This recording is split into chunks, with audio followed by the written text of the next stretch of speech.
Hello everyone, welcome back to Duel of the Takes. I'm feeling extra groggy. It's the end of the year. This is our season 2 finale.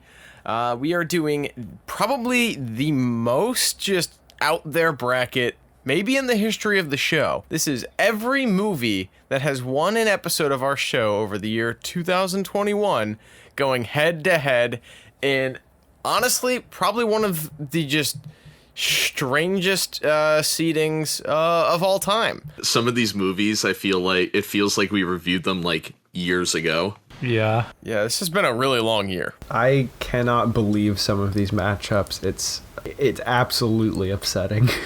Very first round, we got Sound of Metal versus Smart House. I can't think of two more opposite movies.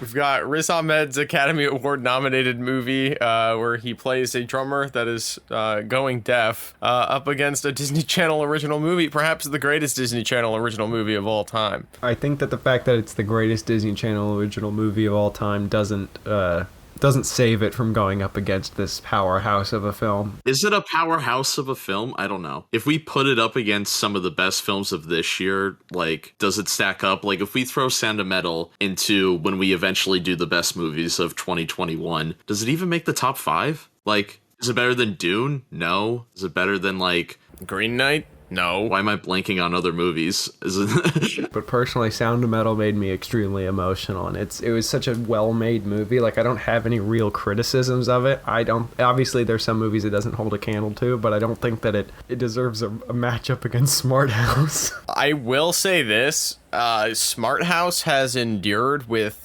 generations now at this point. Like, I feel like you ask any millennial or Gen Zer about Smart House, they probably got something to say. I feel like everyone I know that has seen Sound of Metal has forgotten it exists except like a small handful of people that like really love it. I'm in that handful. I feel like the staying power of Sound of Metal is not huge. I think part of that too might just be Riz Ahmed's like output of good movies. He's done like 3 other great movies since then. Like Venom. What list did Sound of Metal win? Won our movies of 2020. First episode of the year, which had Wonder Woman 84 in the list. I think it has staying power over Smart House. I think that I don't know, but I can appreciate Smart House. I personally love Smart House. I just it's just this matchup is so fucking bonkers. Alden, where are you in this debate? I mean, I don't really care for Smart House, so I'm gonna say Sound of Metal. Okay.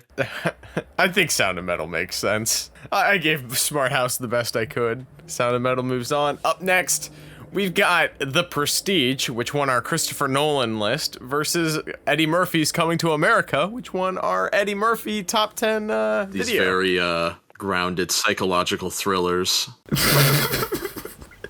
Again, a very dichotomous matchup. Like, holy shit. I mean, I love both of these movies, but for very, very different reasons. Yeah, exactly. I think The Prestige in that Nolan episode is an important episode in Duel of the Takes history, though, because that is one of the rare episodes where we all saw every movie on the list. And for The Prestige to win that, with all of our shitty different opinions, says a lot. I'm really surprised that this won the Nolan list, because like I like this movie a lot, probably more than some people do. I don't understand how it made the top of the Nolan list. I personally think it's his best movie. From start to finish, I have less to like, even The Dark Knight, even Inception, even like other movies that are like seen as Nolan's masterpieces. There's about like 20 things that I'm like, I could be really nitpicky and like get into this. Like, I don't like that. But everything in The Prestige seems so intentional, and it has such a strong like third act that you want to go back and watch it almost immediately. Whereas I feel like other Nolan movies there's like less to come back to every time when it comes to the third act. And The Prestige Coming to America is a great comedy. I'd say probably one of the best comedies of the 80s. But for me, this is a no-brainer. It's The Prestige. It is. I'm just commenting on how far it made on the Nolan list, because like I you put up a good point, specifically with like Dark Knight and Inception. There are things that I can nitpick and be like, well, and then compared to just like the things I can nitpick in The Prestige, I really can't. And I've watched The Prestige multiple times. I think I've seen Nolan's movies like as a filmography connection. And they're all connected? I've seen his movies, like each one of them, more than once, more than I've watched any other filmmaker's movies more than once, even though he's probably not my favorite like auteur. Yeah, this isn't really a competition, but Coming to America deserves recognition. It's a great one. Alden, are you also on the side of the Prestige, or are you fighting for Coming to America? Unfortunately, I would like to apologize to Eddie Murphy, but no, I'm on the side of the Prestige. It's okay. There's another Eddie Murphy movie you can fight for on this bracket. Oh, I know. That was ominous. Alrighty, the Prestige moves on. Up next, a little animated feature round. We've got the Angry Birds movie, which was our Josh Gad, The Last Great Actors best movie, up against the Disney post-Renaissance ranked Lilo and Stitch. Like I've said this in lists before, this is not a competition. I think the first two... I think you're right this time. The first two matchups before this one were more of a competition. Just like on like nostalgia level, this one is disgusting. Lilo and Stitch has everything going for it, and Angry Birds has almost nothing going for it. Angry Birds has half the sequels. My case in point. God, these next two rounds are just such bonkers. All right, so we're all in for Lilo and Stitch, correct? Yeah. Stitch is awesome. Yeah. Perhaps our strangest matchup to date. We've got Pirates of the Caribbean, Dead Man's Chest, which won our Nickelodeon Kids' Choice Awards best movie of all time, up against the top of our VeggieTales tier list, Josh and the Big Wall. Both of these have epic action. I love that, like, Josh and the Big Wall has a runtime of like 20 minutes, and it's against a movie with probably one of the longest runtimes on the bracket. I think it's like 2 hours and like 45 minutes. I was just gonna point that out, how you mentioned that before we started, and it's like the funniest thing that they're up against each other right now. I mean, they're both epics. They're in scope and in action. This is intense. Is there a real take for Josh and the Big Wall, though? Because I haven't seen it. I've watched a bunch of VeggieTales, but this is not one that has grazed my eyes. I think it might be the funniest episode of VeggieTales. In my VeggieTale hating opinion, this is one of the better ones. Yeah, this episode is hilarious. Like, the writing on this episode, for some reason, was really, really good. Anybody, I think, could find that episode funny. This episode is, like, I think just a genuine, well-written piece of film. So what, Alden, why are we going with Josh and the Big Wall instead of Dead Man's Chest? Why are we going with it? No. I watched Dead Man's Chest like yesterday. What'd you think? It's incredible. Isn't it? I love that movie. I'm never watching Josh and the Big Wall again. Probably either my favorite or second favorite Pirates movie. Black Pearl will probably always win for me just because it gets the Pirates formula perfect in every movie after it fucks it up. But Dead Man's Chest comes really close. That was a take I don't like, but... I 100% agree with your take. Yeah, no. And the visual effects are crazy because they still hold up to this day, and a lot of them from that era do not.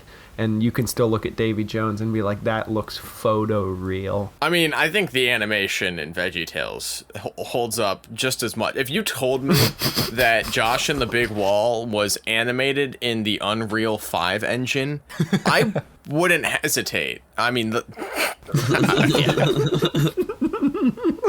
Josh and the Big Wall does have really catchy songs, though. It's one of the early episodes of the show, and I feel like it probably holds a special place in a lot of people's heart. But, I mean, compared to Gore Verbinski's masterpiece, I mean, yeah, I think Dead Man's Chest deserves the victory here. We're back. Way back in, what was it, April? We did... That might have been like March.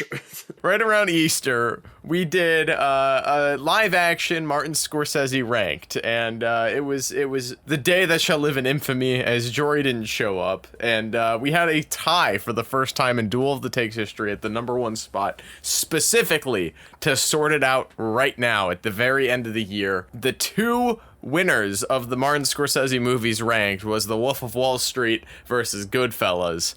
And today, we're going to sort it out once and for all. Which is the better Martin Scorsese movie?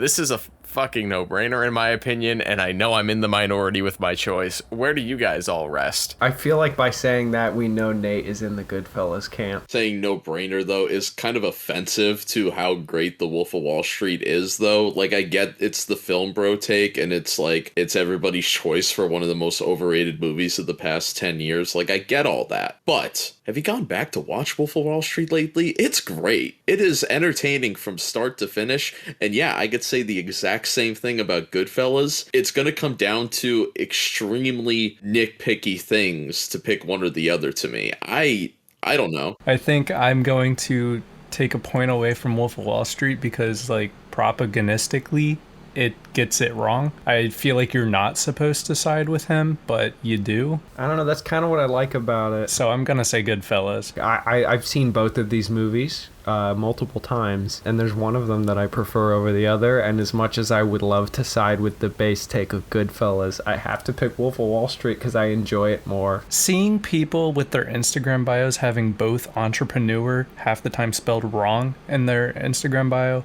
and a quote from Wolf of Wall Street, I just don't want to give it support. Too, but in the same way that the community doesn't ruin Rick and Morty for me, the community doesn't ruin Wolf of Wall Street for me. I think that it's so entertaining, and if I had to pick one of these to watch over again, I'd pick that one. I would watch both of these movies really anytime, though. True. I'm saying if I had to pick one right now. I mean, I don't want to entirely discredit Wolf of Wall Street here, because I do think it's a fantastic movie. Do I think it's a little overrated? Absolutely. But I mean, Leonardo DiCaprio's really, really great in the role as Jordan Belfort. I think that the overall tone is probably the best thing it has going for it. I think it's very, very brilliantly directed, where it makes this lifestyle of being a Wall Street like embezzlement scheme look like a lot of fun, showing like the highs and lows of that like high end stakes, like essentially gambling with other people's money. It feels so similar to Goodfellas for me on the premise of how the story plays out and like the plot points that it hits. Like if you were to line these movies up with like a plot mountain, every major story beat that's in The Wolf of Wall Street is in Goodfellas, more or less. I feel like the reason why Goodfellas has the lasting impact it does was for creating the modern mob movie, The Godfather and The Godfather Part 2, but those are presented so much in a, I don't want to say styleless form, because they're very stylized movies, but it almost feels like you're watching like a documentary or like a reenactment of events that happened. And the way that Goodfellas specifically uses the language of film and having the kind of the voiceovers and the freeze frames and all the same techniques that The Wolf of Wall Street uses is why that movie, I think, critically is so well received. It's the same kind of movie, but 25 years before. I just have to lean with Goodfellas because Goodfellas changed the game and made and paved the way for so many movies like The Wolf of Wall Street. I will say, if I had to pick like which one I think is a better movie or which one has like a more unique editing style to it, I mean, The Wolf of Wall Street's kind of the new modern version of this like prestigious kind of Oscar bait in terms of, I think like Adam McKay's movies definitely lean very much into The Wolf of Wall Street style and presentation. So it's impactful in a new way, but all of the things that stand out to Wolf of Wall Street for me as a film have their ties back in Goodfellas. The way crime is depicted in Goodfellas, of how it starts off like, yeah, this is like the perfect thing for the character to be doing, to then seeing like, holy cow, this has destroyed not only just his life, his family's life, the lives of everyone else associated with it, but the lives of the average person in the city as well. You don't really get that same impact in The Wolf of Wall Street. It's not like you're seeing these people that Jordan Belfort is screwing over. And I think that that's why it leans too much into like the douchebaggy frat boy kind of aesthetics as much as it does. I don't know. This is Goodfellas for me, and it's without hesitation. Let's just see where it comes to as a vote. I might prefer to just pick Wolf of Wall Street to watch over Goodfellas, but I think Goodfellas existing is probably a better note. So I'm siding with Goodfellas still. Well, actually, if I remember correctly, Noah had Goodfellas at number 1, right? Yeah. For Noah, for one of our best guests in the history of Duel of the Takes, who I'm sure we'll have on again in season 3, his number 1, let's have it move on. I'm here for it. That's fine. Do you guys think that Leonardo DiCaprio should have won his Oscar for The Wolf of Wall Street instead of anything else? I think that was the first time he showed the fact that he should win an Oscar. I don't know if that's the one he should have won an Oscar for, but I think that's like one of the major, because like he was too young before. By the time Wolf of Wall Street came out, his performance in that was so good. Like the Quaalude sequence by itself, I think proves that he probably should have gotten an Oscar for that. But the one, what did he win an Oscar for? Was it Revenant? Yeah. No, he won it for Revenant. Like, what did he do special in the Revenant to like warrant an Oscar? Revenant didn't, but I think Revenant was kind of the good excuse to give him one. My mom's a bear. He definitely was showing his strength as early as What's Eating Gilbert Grape. Yeah, but he was too young then. Now we have 2 other movies that should have won Oscars. We've got the winner of the Dr. Seuss movies ranked with Michael from Movies and Milk, The Cat in the Hat, versus Nicholas Roermann's all-time favorite movie, The Blues Brothers. These are both comedies. I was obsessed with Blues Brothers as a kid. I like had their album. That's surprising to me. I had the Blues Brothers on a CD as a kid, and I put it in my alarm clock because my alarm clock had a CD player. I would listen to the album so much that actually when the alarm would wake me up, it would start on the first track, and the first track of the album was them tuning up their music. And so I would wake up when I would hear boom, boom, boom, boom, boom, boom, and I'd hear them just like tuning up the music, and I'd wake up to that. I wouldn't even wake up to the music. I love the Blues Brothers, and this is a little embarrassing. It took me until like late high school to learn that the Blues Brothers was actually originally like a comedy band, because I didn't know who the actors were that played the characters, and I didn't know that it originally started out, I think it's like an SNL skit, but their music is genuinely good, unironically, and the movie is fucking hilarious. Every part of it is great. I love The Cat in the Hat. I'm a huge fan, but it's a fucking dumpster fire garbage masterpiece of a movie. It falls in the same camp as like Shark Boy and Lava Girl for me, which I love. It's one of my favorite movies. But we're not talking about Shark Boy and Lava Girl. I'm picking Blues Brothers. Yeah, I'm kind of at a crossroads because I think the Blues Brothers is definitely the better movie. Like, I think that, like what you were saying with the music, like it's a functional road trip musical comedy, and they simply just don't really make movies like Blues Brothers anymore. But The Cat in the Hat is one of those movies that should not have worked, and critically it did not. But I think it has aged so well in terms of like modern audiences' sensibilities and like what modern audiences look for in absurdist humor. And I love the visuals, and I wish that the director didn't like get soft blacklisted because of the quality of this movie, because I think it's Cat in the Hat is secret Kino. Very, very funny. But I mean, this is tough because I think Blues Brothers has simultaneously way more staying power, but also I was surprised to hear that you grew up with this movie, John, because I feel like there's less and less people nowadays that I feel like have even seen Blues Brothers. It's like there's so much to love about it. I believe it was at the time it had like the largest like demolition of cars, the list. Like it was like the most cars destroyed in a movie. All the action is great, and then you've got all like the social commentary like about like Nazis at the time, and like the church and everything about it. But it remains like a cynical comedy, which is great, a hallmark of the times. But also I believe it has that staying power, and it kind of upsets me that most people haven't seen this movie nowadays, because it's so iconic. You've got young Dan Aykroyd and young John Belushi at perhaps his best. Yeah, I think it's between this and Animal House. Their dynamic between each other is amazing. I just love coked up Carrie Fisher in this movie trying to literally kill Dan Aykroyd like she's in a fucking Tom and Jerry movie the entire time. When she gets the rocket launcher and like all this shit's hitting the fan, I'm like, what the fuck? It's so over the top. And in the same way, Cat in the Hat is so over the top. I love like the the set design and the art design of Cat in the Hat. I do agree Cat in the Hat's probably secret Kino, but I have to side with Blues Brothers on a nostalgia factor, but also on like I believe that Blues Brothers is more accessible, but Blues Brothers is like accessible to almost anybody. Yeah. Josh, Alden, where are you guys leaning? This is nothing against Sakula, but I'm picking Cat in the Hat because the only reason why Blues Brothers got on here is because of Nicholas Warman,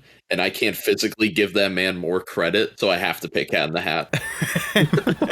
Yeah, check out So Far So Good. Their content is great, and I think they've done a great job of shifting some of their comedy sketches over to TikTok. So if you don't want to open up YouTube, and you can just find them there, and they got great stuff. Yeah, they're great, but I can't let Nick win. Alden, where are you at? I'd like to point out that a lot of what Sakula said about Blues Brothers does also apply to Cat in the Hat. In what way? Please elaborate, I'm begging. Cat in the Hat, a separate universe, did kind of make some commentary on the world that it was released in. Okay. It does not have record-breaking car destruction, but it does have the slow. Bryce Dallas Howard's father's How the Grinch Stole Christmas set design is probably the best part of that movie. And then Cat in the Hat even turns that set design up to 100, where it has all these different environments. A lot of it is practical. Yeah, by the end, it's this big CGI mash. But it's still a lot of fun visually. I like when he plugs, like, Universal. Just like the rides at Universal. Ka-ching. Love that freeze frame. Yeah, it's got great bits like that maybe people that weren't fans of The Grinch, like, that movie should have had more things. And maybe they skipped The Cat in the Hat because they didn't like The Grinch. But I feel like The Cat in the Hat might be that movie they were looking for. I loved The Grinch. The live-action Grinch is like a great movie to me. I watched it almost every Christmas. I don't think it's obviously as good as the animated one, but it's not fair to compare them. If you enjoyed The Grinch, then you should enjoy this. If you didn't enjoy The Grinch, then you would not enjoy that. You should ask Nathaniel R. Martin that. Really, Nate? I hate the live action Grinch. I do appreciate certain elements of it, but I feel like it's like visually too dark for the world of the Grinch, which may sound like an odd take, but I love that everything looks like it's shot on a soundstage. And like when you go back to a lot of like Burton-esque movies, like you're looking at whether it be Edward Scissorhands or to an even greater extent things like Batman '89 and Batman Returns. I love that look of this doesn't feel like I'm in a real environment. It feels like this is all a soundstage or maybe even like a theme park attraction. And the entirety of Ron Howard's The Grinch Who Stole Christmas, it's just got these like colored lights and everything's underexposed, and it doesn't feel Seussian to me. Whereas Cat in the Hat, everything about that production design feels like a blend between the aesthetics of a Tim Burton movie mixed with the tone of the color palette, the flat lighting of what I like picture Dr. Seuss backgrounds and environments coming to life. What you have listed are the reasons that I like both of them. I like the live action Grinch because it feels weird and wrong.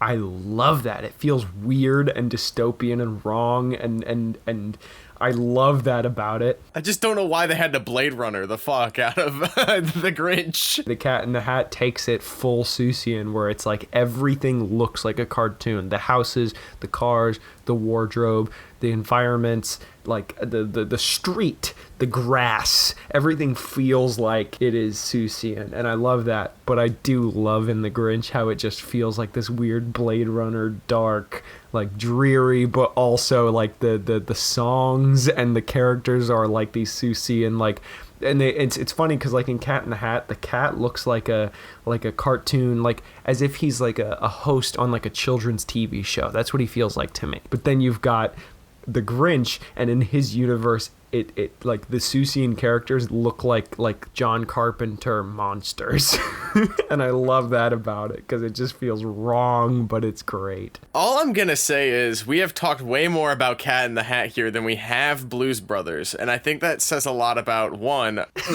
our generation, and why Cat in the Hat is a standout for Gen Zers, but two, why the Blues Brothers just, it doesn't have that same edge that it did when it came out in terms of standing out. I think it's such a better movie, and I would love if more movies made were like Blues Brothers. The amount of money that they spent on stupid things in making this movie. The fact that they had to literally budget in the film's breakdown for the amount of cocaine the actors were gonna do is insane. I honestly feel like they probably did the same in Cat in the Hat, but they like labeled it something else on the itemized sheet, but I can't confirm or deny that. Everything about Blues Brothers feels like it's elevated from other SNL sketches turned movies, even when there's great ones now with Wayne's World or even MacGruber.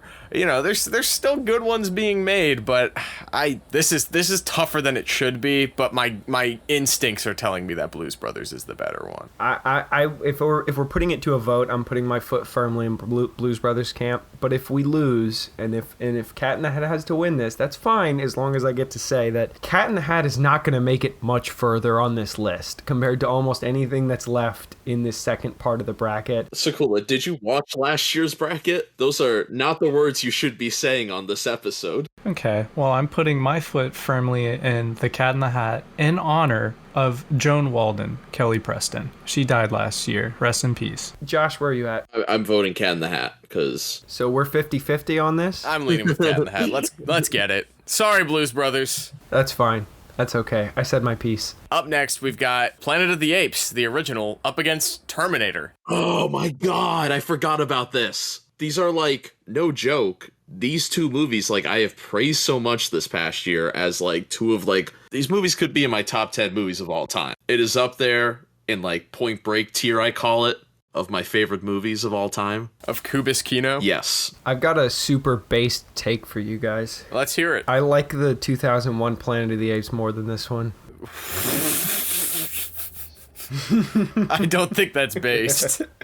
That might have been the most unbased thing that's ever been said on this show. All right. Well, that's my take. I like the 2001 better than this one. And as a matter of fact, I'm not really a fan of this one at all. I mean, I think it's up there with like 2001: A Space Odyssey for What? bringing science fiction to film in a grand and where they weren't just shitty genre movies. It might be my favorite sci-fi movie of all, the original Planet of the Apes. Like, if you were to do a Mount Rushmore of science fiction movies, I would expect your George Washington to either be Planet of the Apes or 2001. In my opinion, that's the only thing that really makes sense. So we mentioned the Mount Rushmore thing, and I think of Mount Rushmore of sci-fi movies. I think Terminator could also be on here. I would think so too. It's such a great sci-fi kind of horror aspect because the Terminator is like chasing Sarah Connor around, and like it's very suspenseful. I had the ultimate hot take this year where I like it more than the second one. I think the second one's a great action movie, might be top 3 best action movies of all time. But to me, just as a film and what I like about movies on a personal level, the Terminator, I think, is just, to me, just a perfect sci-fi time travel movie, and that's why it won best time travel movie. But Planet of the Apes holds such a... I love Planet of the Apes also. I'm very indecisive right now. I think that the newer reboots of Planet of the Apes are better than this one. There's a couple of them that I think are better. I think there's one great one overrated one. Fan of the new ones. The last one is fine, but I think that the first one with James Franco and then the following one are both better than this. I think that Terminator 1 is objectively way better of a movie than the first Planet of the Apes. It's got so much going for it. It has complete like stylistic control and tone. The original Planet of the Apes doesn't. The original Planet of the Apes had to sell you that it was a completely different planet, and then had one of the greatest twist endings in cinema history. That's true. I hear you. I understand you. And I respect your take. I'm not leaning out of Terminator camp. Terminator is probably one of my favorite franchises, even though there's only 2 good movies in the entire franchise. True. Terminator 1 is the second best Terminator movie, in my opinion, and one of the best sci-fi films ever created. It's such a brilliant concept. Alden, where are you leaning? Good question. I think this one is kind of difficult for me because I feel like I've had slander for Terminator, but... We're very against it winning the bracket, I remember. Yeah. I think I'm on the side of it this time. How come? I've never properly enjoyed Planet of the Apes. It's always just kind of like, oh, okay, it's a movie. And I respect it a lot, but it's just not my jam. Neither is Terminator really, but I would prefer to watch it over Planet of the Apes. So crazy you think some of the new movies and the Tim Burton one is better. I'm going to have trouble sleeping after hearing that take. All right, so it sounds like the majority vote's going to Terminator, and I think I have to agree. I think Planet of the Apes does more for the genre as a whole, but I think Terminator changed the landscape of what like a low-budget movie was or could be in the 1980s in the same way that Reservoir Dogs did in the 90s. That's a really good comparison. I think James Cameron's direction, vision with the Terminator, even though there's literally only 2 good movies in the franchise, they're both standouts within their subgenres of the science fiction genre, whether that be a science fiction thriller or a science fiction action. Both the first 2 Terminators are knockouts in that regard. It's crazy to me because I think the Terminator beat for beat is a perfect movie. I think that there's things in Planet of the Apes that don't make it as accessible. I think the pacing of the first act, although its payoff is awesome when you first see the apes, it takes about 35-40 minutes to get there, and I feel like that just doesn't play as well with a modern audience, whereas you could throw anyone in a chair and have them watch Terminator and they're invested within the first 10 minutes, guaranteed. That's totally fact. Up next, this one's tough for me, guys. We've got The Social Network, the winner of our David Fincher filmography ranked, up against the Fast and the Furious 3 Tokyo Drift from our Fast and the Furious films ranked. Feels weird saying Fast and Furious and films in the same sentence, but Tokyo Drift is my favorite, and I would think it was extremely bold for us to put that as the number 1. Whereas I think The Social Network was kind of our cop-out for the Fincher episode. It's probably the warmest take we've ever had. I agree. Tokyo Drift is probably my favorite Fast and Furious movie. I can't think of another one that I like more. It's my favorite, end of story. I don't really have much more to say about it. It's a lot of fun. But I also can't say that it's better than The Social Network. Yeah, I mean, no.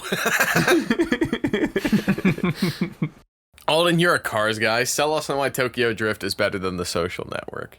No. This one didn't have Paul Walker. It did not have vehicle identification number Diesel either. Well, I guess it did, but not really. Wait, I never heard that before. I'm sorry, I laughed way too hard at that. It's great for continuing on a franchise with none of the original cast. Yeah, it's like a spin-off movie. And that's cool, but it's still Fast and Furious. Up against The Social Network. Along with my hoodie and my fuck you flip-flops, you pretentious douchebags for putting The Social Network over this movie. Are you gonna break my laptop now? Again? Yeah, it has to be The Social Network. I didn't have Tokyo Drift as my number 1, but I think when it comes to the racing and the style of cars in that movie, it's my favorite when it comes to that. The performances and The Social Network and the script alone, I mean, it's not comparable. Alrighty, up next, we've got Looney Tunes back in action, which won our CGI live action animation hybrid. I think that was a bracket, up against Titanic, which was actually the first runner-up in our James Cameron filmography ranked, but I didn't want Terminator on here twice. Did Terminator win twice? Yes. Yes. We have Titanic versus Looney Tunes back in action. Both Kino, in my opinion. Yes. I agree. This is a hard one, to be honest. It shouldn't be a hard one just based on box office, but it is extremely hard for me. I was very pro Titanic being the Cameron episode. It was my number 1. I think it's Cameron's now underrated masterpiece because I think it gets way too much hate now. The use of the practical effects and the miniatures or set design they used throughout that movie I think is phenomenal, and Cameron does not get enough credit that he was able to pull that off from a visual standpoint in 1999 or 97. Yeah. But Looney Tunes back in action, I mean, is just such an underrated gem, and it's so funny, but I kind of want to go with Titanic just because it is the runner-up, and I want to give it the praise it deserves. Yeah, I could see it. I feel like the praise of Titanic has been sung enough. At least our generation, I think, look over Titanic as like this just like another romance movie. There's now a whole generation of people who didn't see it take over like the movie industry for like 8 months or however long it was in theaters. There's a great argument here for Titanic, and I think it has its argument cut out for it. I wouldn't even, like, you know, it is a romance movie, but that's not even like my favorite part of Titanic. I love the visual effects, like the miniatures, attention to accuracy is Actually flooding a replica of the Titanic to film the movie. It's incredible. and having it sink exactly as the original did, and like all of the massive sets that they flooded, it's beautiful. It's wonderful. Here's my problem with Titanic. There are stretches of Titanic that I find long and boring, that I don't want to watch. That's what I can't say about Looney Tunes Back in Action. That's so true. If I had to pick one of these to watch, I'd pick Looney Tunes. But that, even if forgetting that easy argument to make. I don't know though. Every time I revisit Titanic, it's paced better than I think it is. That's true. When I leave the movie and not think about it for a while, I have the same like opinion where I'm like, oh, there's some really slow scenes. And then I go back and actually watch and I'm like, no, this is paced pretty good for like a 3-hour movie. Oh, what I was going to say is what I really like about Titanic is it feels very much like an old Hollywood movie. And I think that that's one reason why it had the giant cultural boom that it did. Is it feels like, and especially with like the romance being at the forefront of this giant real life disaster, it feels like a 40s or 50s movie, but it has that like James Cameron seal of approval in terms of action sequencing and special and visual effects that really pushes it as one of the best blockbusters of all time. I guess why I really want to kind of go with Looney Tunes Back in Action here is this movie did not get any appreciation when it came out. Critically bombed, underperformed at the box office, and it's such a stronger movie compared to cultural renaissance of Space Jam for no reason. Like, this has a breakneck pace. Like John was saying, it goes from one set piece to another. You see all the Looney Tunes and how they would operate as members of real life society. This movie tonally feels in line with comedies of the era, like things like your Austin Powers or even Cat in the Hat to a certain degree. But I think the way that they utilize most of the Looney Tunes ensemble is so strong, and it feels like a movie that we will never get this well again. We're gonna continue to get these Clifford the Big Red Dogs and live action movies with CGI characters, but I don't think there's going to be one that treats those characters as strongly as this one does. I wholeheartedly agree that Looney Tunes Back in Action for me is, I love this movie, and it's upsetting to me because, so we got a sequel to Space Jam. In the correct universe, if we were in the right timeline, we would have actually gotten a sequel to Looney Tunes Back in Action. This movie has the nostalgia factor, but also delivers on being an entertaining and fun movie. If you want to compare this directly to Space Jam, which is not what we're doing, but I'm doing it, it's better, objectively in every way. But to make my point pro Titanic movie right now, though. Go ahead. Titanic, kind of the first of its kind in its own subgenre. You saw like spin-offs like Pearl Harbor after try to reclaim that same box office appeal. Looney Tunes Back in Action, I think, is great, but does that movie happen without Who Framed Roger Rabbit? Probably not. I was actually, what I was going to say before, not I was rudely cut off, but Who Framed Roger Rabbit ran so this movie could sprint. I would say they're both sprinting, but Who Framed Roger Rabbit is like sprinting a little bit more. It's Roadrunner sprinting compared to The Wolf sprinting. This is tough. I think both these movies are great. I have a point that will sway no one's opinion. Titanic needs 2 VHS tapes. Looney Tunes Back in Action only needs 1. Listen, Goodfellas needed 2 DVDs, and that moved on. I'm glad we stream stuff. It has its pros and cons. All right, everyone just say which one you think should go here, and hopefully we won't have a tie. Looney Tunes Back in Action. I'm gonna go with Titanic. Yeah, my heart's going on for Titanic. My heart will go on. James Bond is in Looney Tunes Back in Action. But not my favorite Bond, though. Actually, probably my least favorite Bond. Which Bond is in Looney Tunes Back in Action? Timothy Dalton. He's in 2 movies. The first one is pretty decent. but not compared to the other ones. And the second one is dog shit. So Should we let fate decide? what do you mean fate? Like, are we gonna roll a dice? Oh, yeah. I got you, Nate. In honor of Smart House, or whatever it was called. Hey, Google, flip a coin. Heads is Looney Tunes, tails is Titanic. It landed on tails. Okay, it's tails. Oh my god. Tails for Titanic. Tales from the Titanic. Tales from the Titanic would be a great spin-off show. Disney Plus miniseries.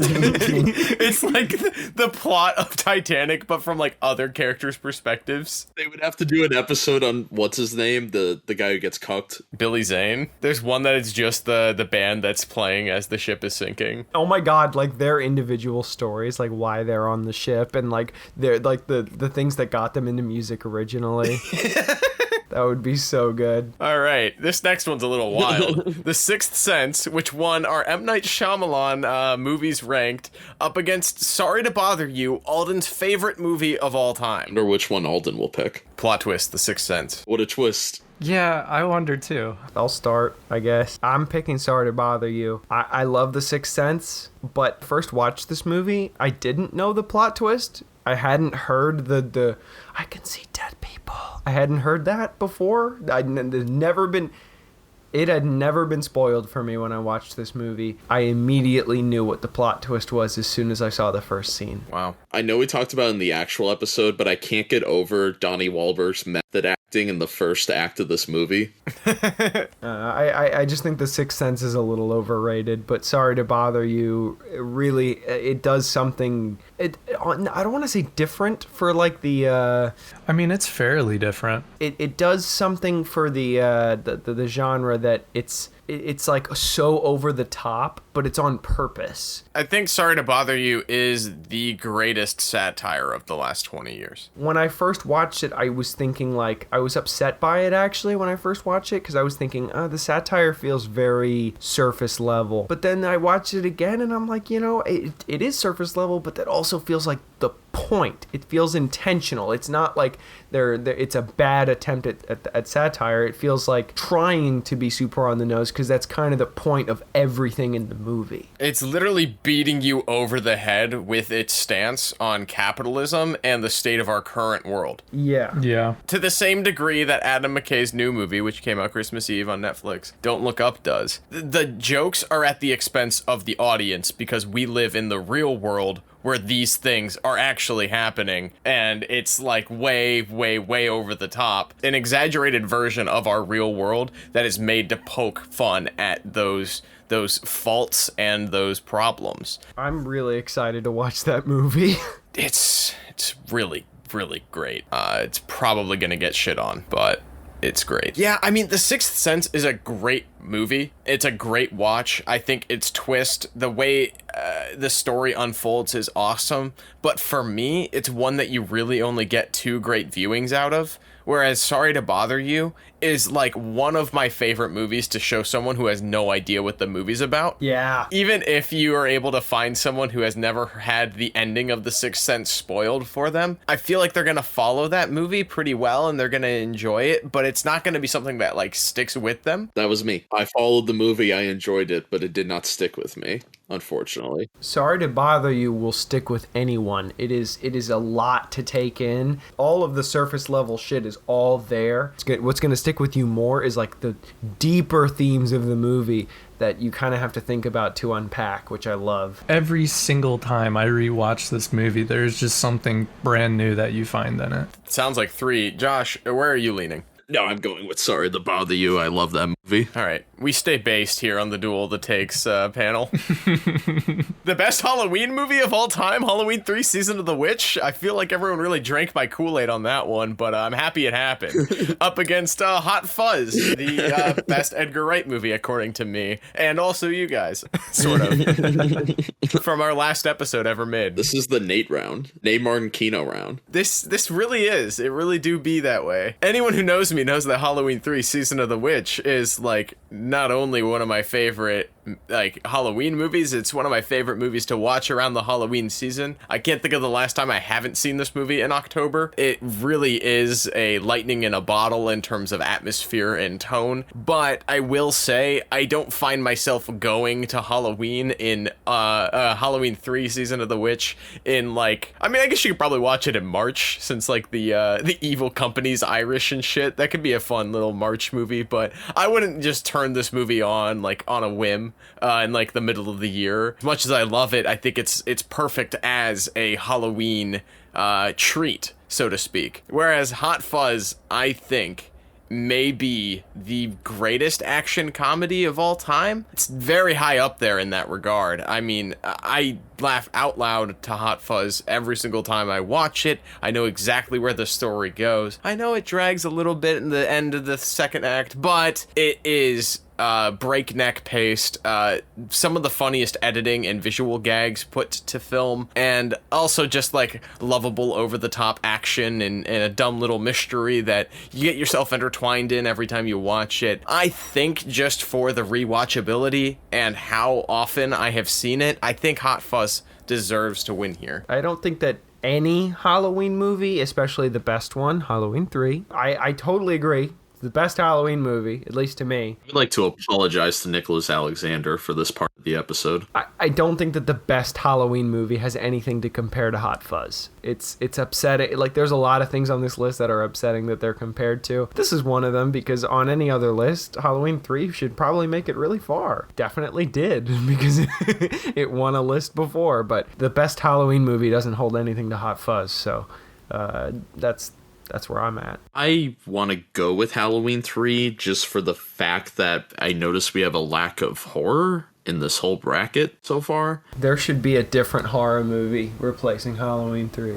We have a lot of comedies and a lot of comedies that already moved on. So I just kind of want to lean towards Halloween 3 for variety, and I genuinely think Halloween 3 is not only the best Halloween movie, it is one of the best movies to watch in October. You may only watch it once a year, but every time you revisit it, you're going to find something else in the movie you really appreciate. I think Hot Fuzz, what I really enjoy about it is very surface level. It's got some very creative directing techniques. It is Edgar Wright. But Halloween 3, even learning the behind the scenes of the movie, how that movie like got made, what the future of the Halloween movies could have been, is very fascinating to me. Fascinating enough for me to revisit it. So I think I'm going to go with Halloween 3. I think I'm going to support Hot Fuzz and our apparent comedy agenda. Sounds like definitive to me. Fascist. I'd like to hear the take for Halloween 3 anyways. Josh just did a great job. I mean, if I were to try my best to have Halloween 3 win here, I think just how much it stands out within its own franchise is everything. I think that Halloween 3 being this unique kind of like one-off attempt at doing an anthology is the most promising thing about it. As a movie, it's incredibly competent. I mean, I think it has some of the best cinematography in the franchise, if not the best cinematography in the franchise. It's also got great original score. It's got the same team of people that made the first two Halloween movies, and it really shows. This is a great example of trying something new with a franchise, and the only reason I feel it didn't work was that there was a movie called Halloween 2 that was a direct continuation of the first Halloween.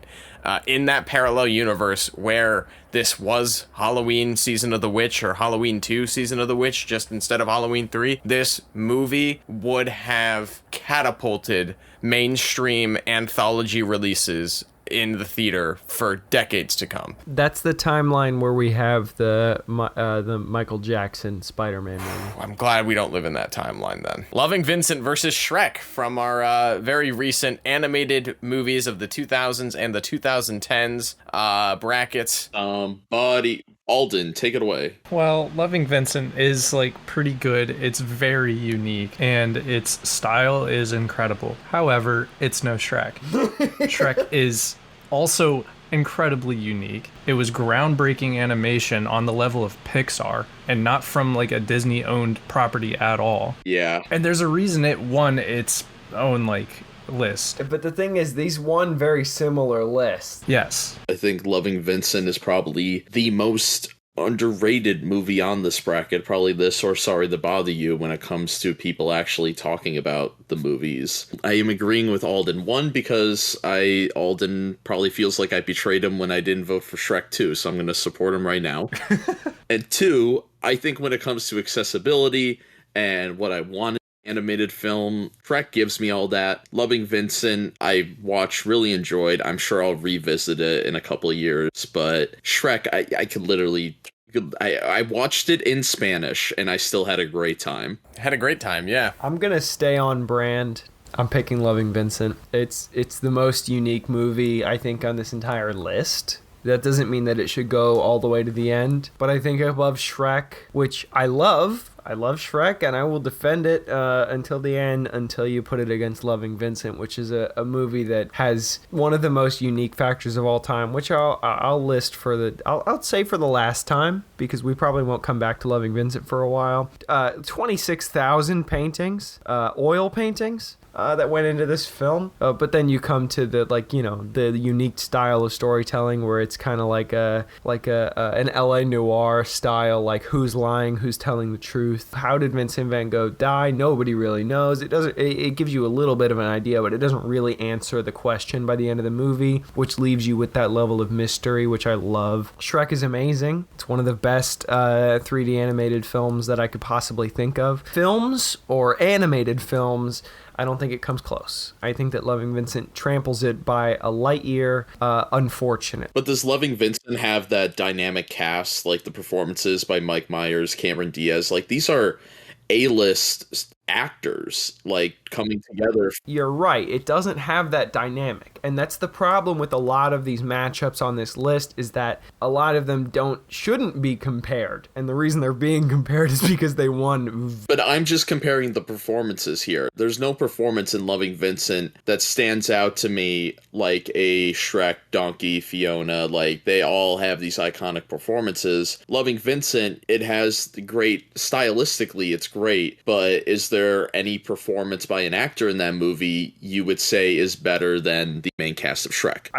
And that's a great argument. All of the actors in Loving Vincent do a serviceable, if not great job. But you're right, they don't have the chemistry. I would also say that the movie does not lend itself to having that kind of chemistry. It's not designed in a way that is designed to have chemistry between great voice actors. Shrek does have the advantage of having a bunch of extremely famous, extremely prolific, and great voice actors given a great script where they can bounce off of each other in a comedic and entertaining way. But I'm not lifting my foot out of Loving Vincent. That's where I stand. I think that it's an artistic masterpiece, while Shrek is also a masterpiece in a different way. It has the cultural staying power that surpasses Loving Vincent in a way that I wish that Loving Vincent would, but it doesn't have the accessibility that Shrek does. Shrek accesses to children as well as adults, and that is incredibly valid. Last year, in this situation, I feel like we had a ghost story, where it was kind of like this underrated movie that didn't really get a lot of buzz, didn't get a lot of attention, and I think Loving Vincent got a little bit more initially just because of how unique it is presented. But I think one thing that deters me from elevating Loving Vincent, and it's a masterpiece, it's a great movie, it's an arts showcase, to me, is like going to a fine arts museum, where it's a lot of fun and you'll have a great time and you'll see all these beautiful paintings and you'll walk out of it feeling enriched. But I don't know about you, I'm not going to the same museum 3, 4, 5 days in a row. Maybe like once a year, or next time there's a rotating exhibit or something that I may have missed, I will go back to that museum. And for me, Loving Vincent is like a once every handful of years type movie, whereas Shrek... So you're going to Shrek 4D at Universal multiple times a year is what you're saying. I guess. I think that the definitive DreamWorks movie, and it needs to be represented moving forward. Shrek wins here. It sounds like for sure. Kimishmuts is on this list. Yeah, so I'm not gonna lie, I forgot to include the most two recent the Christmas episodes, our Mount Rushmore and our the Naughty or Nice Christmas movies, and I was like, oh, I really need the Naughty or Nice one on there, Klaus, just because it did win an episode over this year. And then I was thinking, like, what was the movie that we talked about, or the special that we talked about the most in building our Mount Rushmore? We talked about Hey, It's Kanishmas for about 40 minutes of an hour and 20-minute podcast. So I think it's the definitive winner of that Mount Rushmore, in my opinion. My other option here was going with Shrek the Halls in a means of baiting Alden into saying that we needed another Shrek movie on here, thinking that Shrek 2 was going to get some sort of redemption, and then just pull the rug out from underneath them and make it Shrek the Halls. But I decided against that because that didn't win anything, and it never will. But Hey, It's Kanishmas, one of Alden's definitive takes, one of his ultimate favorite Christmas specials, going up against Klaus, a movie we have talked about, honestly, maybe a little too much in recent. Too much. Talked about it a lot. I don't think that a 22-minute TV special holds a candle to this reinvention of the Christmas genre. Take it away, Alden. I'm trying to decide what I want to do here. Someone else take it away. Kanishmas is great. I ended up watching it between the last episode and this one. It's good. It's a great holiday special of a beloved show. I do love Chowder. That being said, I still can't take my foot out of Klaus. It's incredible. There's two Christmas movies for me, like full length, feature length Christmas movies that I believe are the definition of the Christmas genre, as far as I'm concerned. And those are The Santa Claus and Klaus. The Santa Claus presents a delightfully cynical version of what the Santa Claus lore is, where if you murder Santa Claus, you become him. The other one is Klaus, where you focus on a character that isn't even Santa Claus. Santa Claus is a tertiary character in this movie. He's not the main character at all. On the surface, cynical, but in the end becomes a very wholesome story about Christmas. But it's a very unique take on Christmas, on what the origin of Christmas actually is. And I've said before, but I'll mention it again, the animation style in Klaus is revolutionary to what 2D animation should be, and I wish that every other animation studio would take inspiration and technology from what has been taken from Klaus, because it does this thing where it does 2D animation but with 3D lighting. They map 3D lighting to the 2D characters, and then they can move around 3D lights that react to 2D characters in a 3D way, and it creates this really, really authentic looking 3D animation to 2D characters. But they are 2D characters. It's animated in 2D completely and wholeheartedly, and it's amazing. You can't discount the authentic and wonderful voice acting of what's his fucking goddamn, my brain is escaping me. Norm Macdonald. You've got J.K. Simmons as fucking Santa Claus.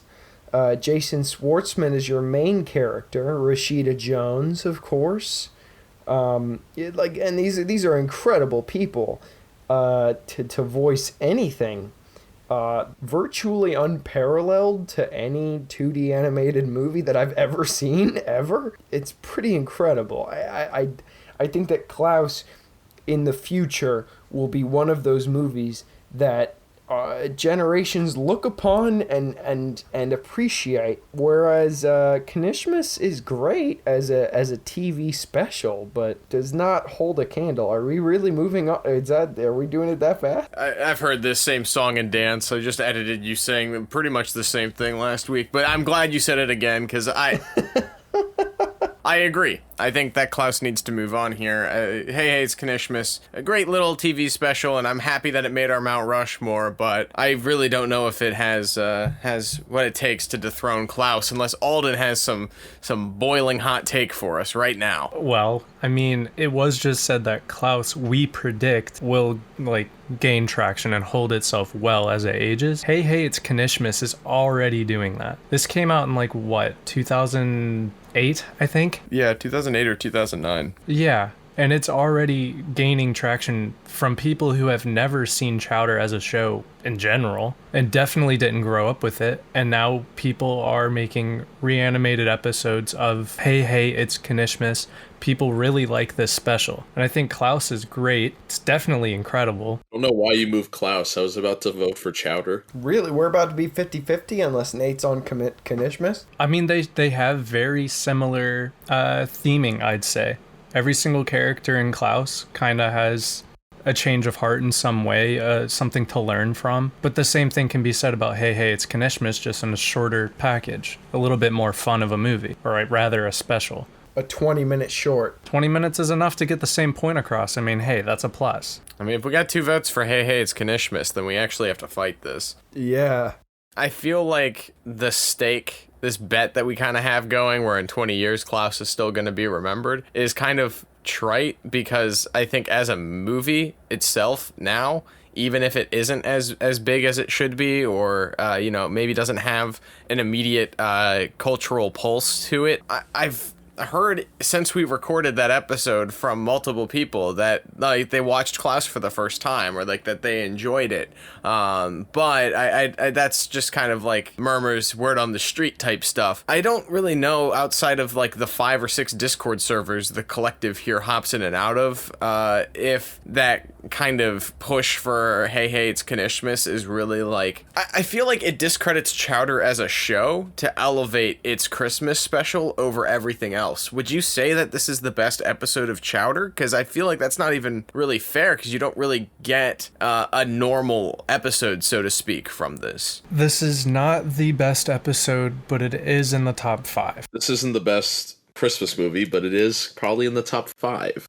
Yeah, they fill the same barrier of like Kanishmas is very high in the level of like Christmas specials, and it's high in the level of Chowder specials, and Klaus is not the best Christmas movie, but it fills that void of being very high in the list of Christmas movies, and animated ones at that. Removed from the Christmas element, which is kind of hard in this context, but for the sake of this bracket, it being just about movies that have one, I think that there's more to appreciate as a movie from Klaus than there is the Flash animated television special, especially within its own respective art form of being a feature film, and kind of what Sakula was talking about with like the technical intricacies within its lighting and its animation style of it being so unique. I think it really is kind of the only way we're going to see 2D animation have some sort of resurgence is through some of the newer technology that is introduced. I kind of want to go back to my Titanic argument for this.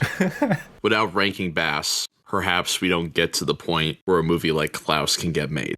Chowder's special is so unique even in its name, it probably gets made no matter what. I don't know if we'd have Christmas specials in the normal sense without Rankin Bass. That's true. Klaus is like the origin of Santa Claus, right? And it has elements similar to Rankin Bass. Yeah, you're right there. It does have sort of borrowed elements from Santa Claus is Coming to Town. But I think John brought up a really good point in that Santa Claus isn't the main character, or Klaus isn't the main character of this movie. He certainly is for Santa Claus is Coming to Town. It's all about him becoming Santa. And this is more about setting up the mythos for why Santa, not who Santa. And I think that's something we failed to neglect in the episode where it won. But every stereotypical Christmas special that's come along since Ranking Bass, the creators of Chowder were finally like, hey, let's just not do a Christmas episode. Let's do something that would actually happen in the Chowder universe. Let's do something completely unhinged. For once they put their universe before the actual holiday, like how the Flintstones had a Christmas special, but it takes place in BC. That's a good point. Put their universe. they didn't put their universe first. At least Chowder did. That makes sense. That's totally fair. I don't know. I just feel one of these has more staying power than the other. Look, I might agree, but at the same time, one of these is actively growing with a community behind it, and the other is Klaus. Well, Josh, Alden, if you guys feel so strongly about it, Alden, you were a big reason why Klaus won last week. So I deep down feel that Hey Hey It's Kanishmas is better than Klaus. I'm willing to give it this round. I have tried 2 years now to get Josh to watch Klaus, and he was there watching it. Only got 5 minutes in and then disappeared for like 6 hours. And yet he goes and just instantly is on the side of Hey Hey It's Kanishmas because Chowder is great. I like Hey Hey It's Kanishmas. I can get him to watch that special. I cannot get him to watch Klaus. Like, that's got to say something. Yeah, I think it just says that Josh hates animation. I mean, really, but... But Chowder's animated. So are we putting it to a vote, or are we, what are we doing? And I kind of gave the power to Alden, and Alden said, hey, it's Kanishmas, so sorry, Klaus stands. We called to your action last week, and now we are throwing you out with the bathwater. Hey, it's Kanishmas is moving on. That's just wild, because Hey Kanishmas has no stake against any of the fucking movies it's up against. That's fine. I don't really think Klaus did either, but that's okay. Speed round? Fuck it, yeah, speed round. Sound of Metal versus The Prestige. Ready? 3, 2, 1. The Prestige. The Prestige. The Prestige. Sound of Metal. Sorry, John. That's okay. We got Lilo and Stitch versus Dead Man's Chest. Ready? 3, 2, 1. Lilo and Stitch. Lilo and Stitch? Lilo and Stitch. Okay. If this was Curse of the Black Pearl, I know where my vote would be, and it wouldn't be Lilo and Stitch, but the fact that it's... That's exactly how I feel. Mine would probably be Lilo and Stitch still. Goodfellas, Cat in the Hat. Ready? 3, 2, 1. And the Cat in the Hat. Goodfellas. Cat in the Hat. Wow. This is your fault, John. No, I fought for Wolf of Wall Street, and now fucking Cat in the Hat is making it I would have said Cat in the Hat over Wolf of Wall Street, too, just for the record. That's insane. That's insane. Okay, here we go. All right, Terminator, The Social Network. Ready? 3, 2, 1. The Terminator. Terminator. The Social Network. The Social Network? That's 50-50. All right, we have to fight this then. Everyone get your brass knuckles out. The Terminator. All right, Josh has redacted his vote for The Social Network, and it is the Terminator indeed. Titanic versus Sorry to Bother You? 3, 2, 1. Sorry to bother Sorry to bother you? Titanic. Hot Fuzz, Shrek. Ready?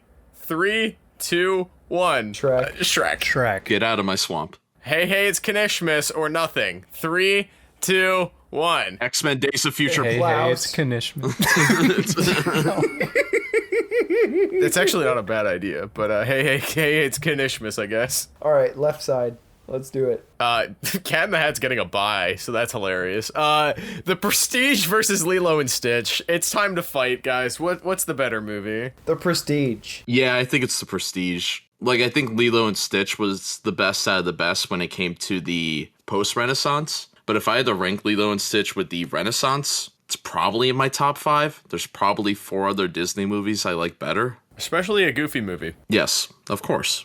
Lilo and Stitch is great, and I would still watch that movie right now, no questions asked, but I feel like The Prestige is such a, I don't want to say underrated, because I think all of Nolan's movies have their due appreciation, but even within his filmography, that one seems to be somewhat overlooked. I think a lot of people would point to like Interstellar or even Dunkirk before Prestige if they were just like, you got a random person on the street and ask them to name 5 Nolan movies. I feel like they wouldn't mention The Prestige. I feel like they wouldn't get the 5. I feel like a lot of people would. I feel like Lilo and Stitch is the first iteration of a Dibby movie. A movie that incorporates a Dibby. Do you guys know what a Dibby is? Yeah, you were talking about it in the one of the animated episodes. A cute little creature that you incorporate into your movie that you can make it sellable. Stitch is like the smallest version of that because he's also a great character, but he is the first iteration of a Dibby movie where you have a character that is, you are purely incorporating into the movie to sell because you want to sell toys and merchandise of it. And I love Lilo and Stitch, but he is the first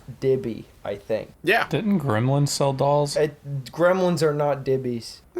They're not. Gizmo might be, but Gremlins as a whole aren't. What about like Care Bears as a whole? No, Care Bears are in the same vein of like, God, what are those little animals? Littlest Pet Shop Yeah, I think weren't Care Bears a toy first and then a TV series? So I think. Yeah, what are the ponies? What are we even talking about? The Prestige is moving on. Oh no, I guess the Prestige got deleted. Just like that, it vanished.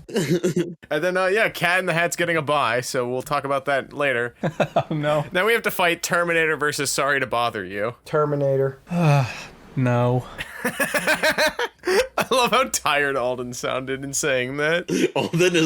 Alden has talked about Terminator so much this year. He's probably so sick of it. Well, look, they have a similar premise, right? Skynet came from like a corporation, except you don't get like any of that in the dialogue of the movie. That's kind of just over your head. There's no statement made. It's implied. Yes, it's implied, but they didn't make a statement with it because no one cared at that, like, in this time. This was the peak of cocaine-driven capitalism. The sorry to bother you subtext is actually surface text, whereas the subtext of Terminator is sorry to bother you, but it's actually subtext, and it goes below. It's hidden beneath the horror, like the sci-fi horror main plot. But the subtext is what Sorry to Bother You says to you. I think just going based off of, like, entertainment value here, I feel like Terminator's the more accessible movie. I mean, it's perfect because I think just about anyone can watch that movie. Obviously, there's,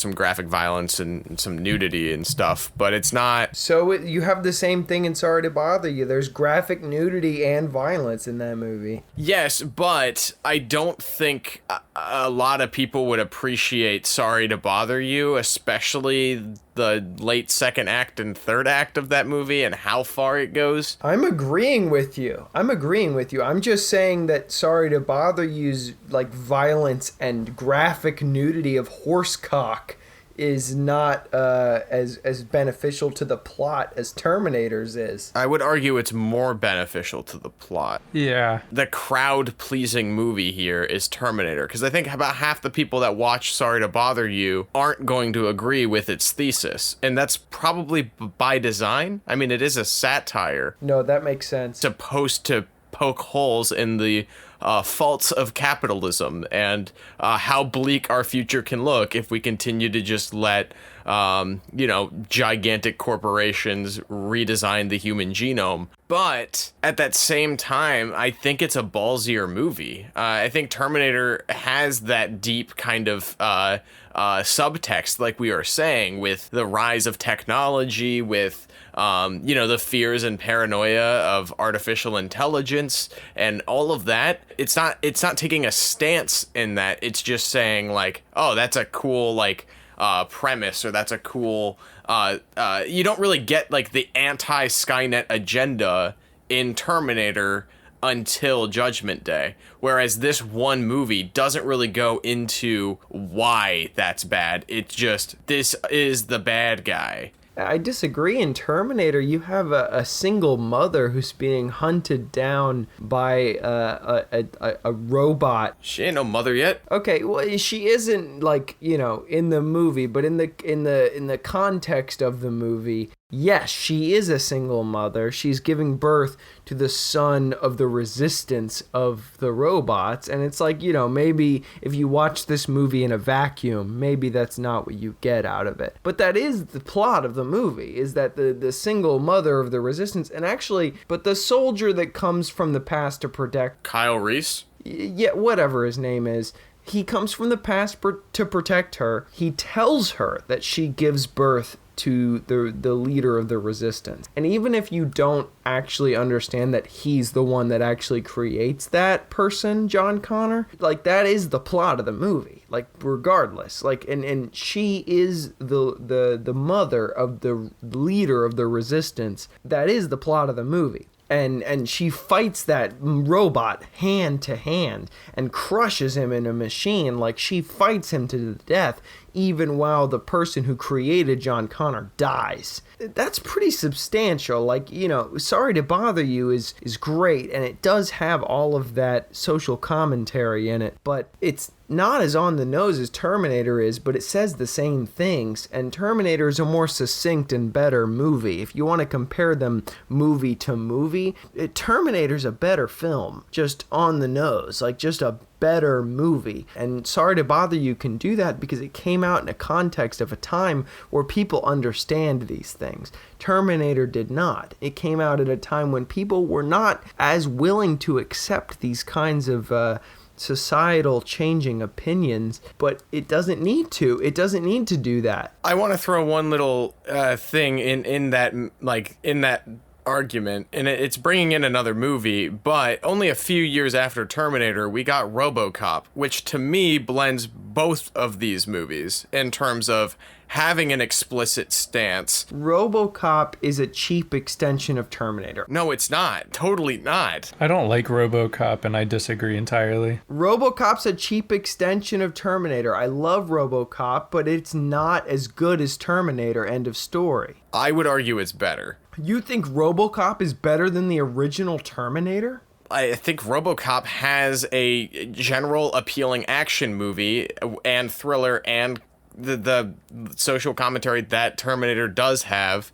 very little of, all of those elements, and it has that biting satire and anti-capitalist theming of Sorry to Bother You all in one package. Of course, we're not talking about Robocop here. If Terminator had the same goals that you are claiming that it does, of being a political message or just a social message in its film, it would have been Robocop or something like it. But it's not aiming for that, and I'm not saying it needs to. It's aiming to be a crowd-pleasing thriller, action sci-fi thriller, and it does a great job at that. But personally, I think the substance that Sorry to Bother You has, and the fact that it's taking a relatively ballsy message and sending it out to as many people as it possibly can, is probably just more aligned with my tastes and what I would like to see more in movies. And Terminator's a great movie. It deserves to be where it's at right now. I would show someone Sorry to Bother You before I show them Terminator for the first time. Maybe I'm a bad friend, but I think Sorry to Bother You is better. Even though Terminator maybe doesn't have as many overt references to the political themes that it is absolutely touting. The fact that you're referencing it to RoboCop and saying that it influenced RoboCop, at least to what it is, because like that's basically what you're implying, is that Terminator influenced RoboCop to be what RoboCop is, which is a political commentary, but also an action movie, which is what Terminator 1 is, but it's more of a thriller and a horror movie. That in and of itself makes Terminator more important than Sorry to Bother You. What has Sorry to Bother You done to the filmmaking scape? Like, what has Sorry to Bother You created in history? My favorite movie. I think it's created a very explicit, on-the-nose, mainstream, and digestible satire. No, look, there is the same amount of time between Terminator and RoboCop. There is 3 years. There's 3 years between Sorry to Bother You and Don't Look Up. And there was a year off from making any movies, pretty much. That Sorry to Bother You directly influenced Don't Look Up. I would actually go as far as to say that Sorry to Bother You is directly influenced by Thank You for Smoking, but that's flipping your question on its head. Josh, Alden, how about you guys weigh in here? I think John and I have spoken enough. Okay, well, to carry off of Nick's point for Terminator, I'd like to say that Sorry to Bother You came out at the start of late-stage capitalism and is also about humanity. So I don't know if that really helps Terminator in this case. Terminator's fun. I think Sorry to Bother You is really good. All the points that I would have said have been said by the rest of the panel. So I'm just going to go ahead and say that I'm just going to go with what I would watch right now, and that's probably Terminator. All right, here we go. Yeah. I think that makes sense. So are we going the next one, which is the opposite side of the bracket, or are we going Terminator versus Shrek immediately? We've got Shrek versus Hey Hey It's Kanishmas. I mean, we do, but I'd also like to point out it's Shrek. Yeah, I don't think that I don't think that Hey It's Kanishmas has gone far enough. 1 round and a bye. That's enough for me. I think Shrek is way better. And I would love to hear an argument for why Hey It's Kanishmas is better than Shrek. No, let's go to the final 4. The final 4, the 4 best movies we've talked about this year, I guess. The Prestige, A Cat in the Hat, Terminator, and Shrek. This is on brand for us. I really feel like it is. Prestige versus The Cat in the Hat. Are we speed rounding or are we trying to make arguments? I feel like this is the final 4. We should probably just have a debate here if there is one to have. I mean, no, it's Cat in the Hat. The Prestige is obviously better than fucking Cat in the Hat. Cat in the Hat has made it very far, and it deserves how far it's gotten, but it is not the fucking Prestige. I don't know if it deserved to be Goodfellas, but I'm glad that it did. But Cat in the Hat is definitely a classic, a cult classic even. Goodfellas would lose to the Prestige. I don't know about that. No, I would have put Goodfellas over Prestige. We're not talking about what could have been. That's why Halloween 3 Season of the Witch didn't make it out of the first round. We are talking about what is happening, and what is happening is the Prestige versus Cat in the Hat. And I'm gonna open it up with I think that raw entertainment value, Cat in the Hat might have the stake. No! But as a movie, The Prestige does so much and accomplishes a ton with different themes, whether it be how far people are willing to sacrifice themselves for art, themes of revenge. I love the setting of this like Victorian era magician show. It almost has a little bit of that like steampunk aesthetic too, with this pushing of technology, and David Bowie as Nikola Tesla is incredible. I love this kind of other world's take on what if Tesla just was like designing machines for magicians to one up themselves and things. Like, despite its fantasy and light sci-fi, it is very much a character driven movie, and it's very much grounded in the stakes in the environment of these characters. And I don't think there's anything in Cat in the Hat that's grounded, and that's probably why it's so good. I agree wholeheartedly. I want to fight for Cat in the Hat here, but I literally cannot. You can fight for it. No, but I'm not gonna, because we've sung the praises of Cat in the Hat, and I am on the side of the Prestige. Just like, okay, the title, The Prestige, is literally about like the reveal of like the magicians, like what's the reveal of the magic trick. The way that title incorporates into the movie, which I mean, I don't feel like we need to spoil. Should we spoil it for this list? Yeah, we spoiled it during the Nolan one. It's crucial to the... Spoiler alert! He goes to Tesla and fucking creates teleportation technology. But the teleportation technology he creates is not actual teleportation, it's duplication, which means that one of the people he creates dies. Which means that if you go into this machine, you will either die or you will be the duplicate. And you don't know that. And the prestige of the movie is that the guy that he's trying to one-up has just been using twins the whole time. They're twins. And that's the prestige, is that this one guy has been killing himself, quite literally, over and over, to create a better magic act than the other guy. But the other guy, he's just using twins. Nobody's dying. And it's insane. The main character that we've been rooting for, because we feel like he's being undermined the whole movie. Nope. He's actually an asshole, because he's been killing himself over and over and over. It's kind of metal. It's metal, but All right, Alden, baton pass. It's your turn. I would like to say that David Bowie as Tesla, like, that was cool, whatever. That is not physically possible. Of course not. Cat in the Hat is very physically realistic. No, it isn't. What the fuck? Get out of here. Let's assume that his hat, which came through the box, which is a wormhole, very easily explainable. Yeah.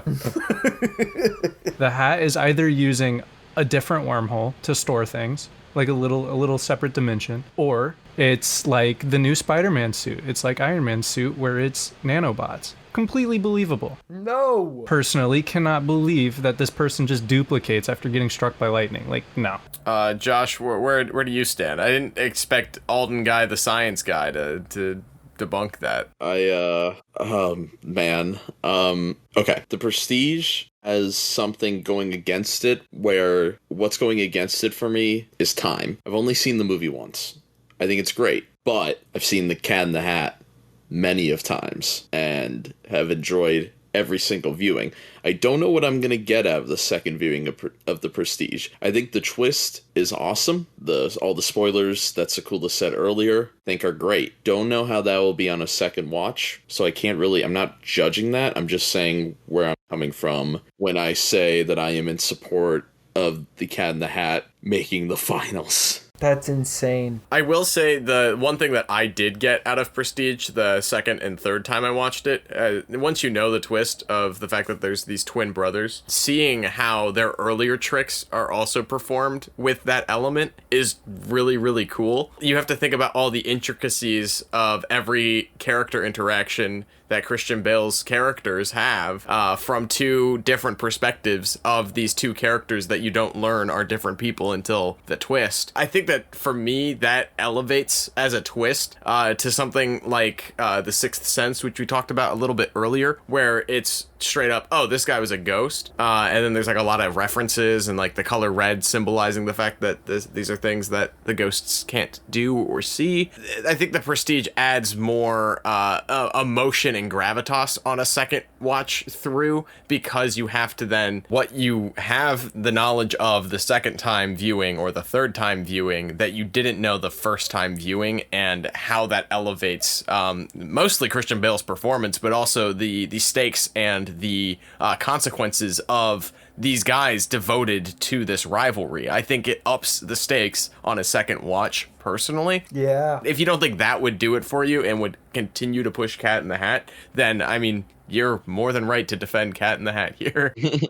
I think that one rivalry, the fact that when you rewatch it, it recontextualizes the whole movie, elevates the Prestige above Cat in the Hat. Cat in the Hat has a one-time watch. I wouldn't say one-time watch. You could watch that and laugh, and then you could show your friends, and then you could show more of your friends. But watch it twice yourself. Watch both of these movies twice yourself. You watch The Prestige once, you realize the twist. You watch it again, you realize more things. Watch The Cat in the Hat once by yourself. Nothing is revealed to you. It's the fucking Cat in the Hat. Humor is revealed to me.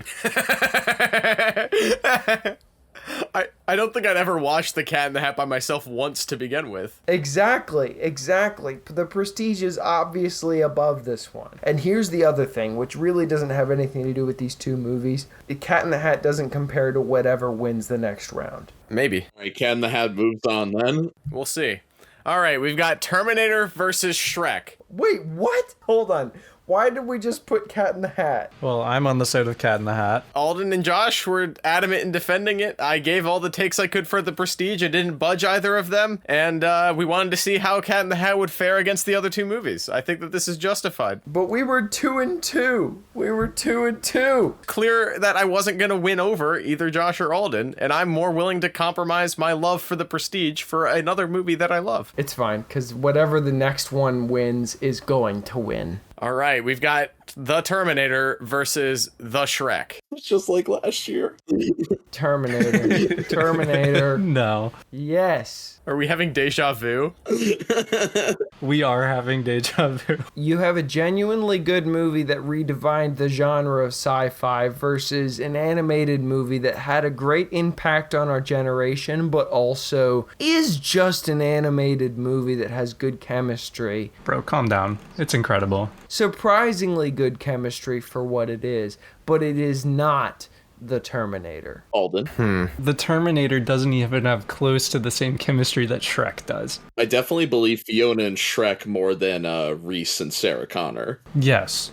completely. It's definitely a way more believable, like, love story. Is our final two really gonna be the Cat in the Hat versus Shrek? It's the Mike Myers assance. Not if you start debating. I wanna kind of push Terminator here.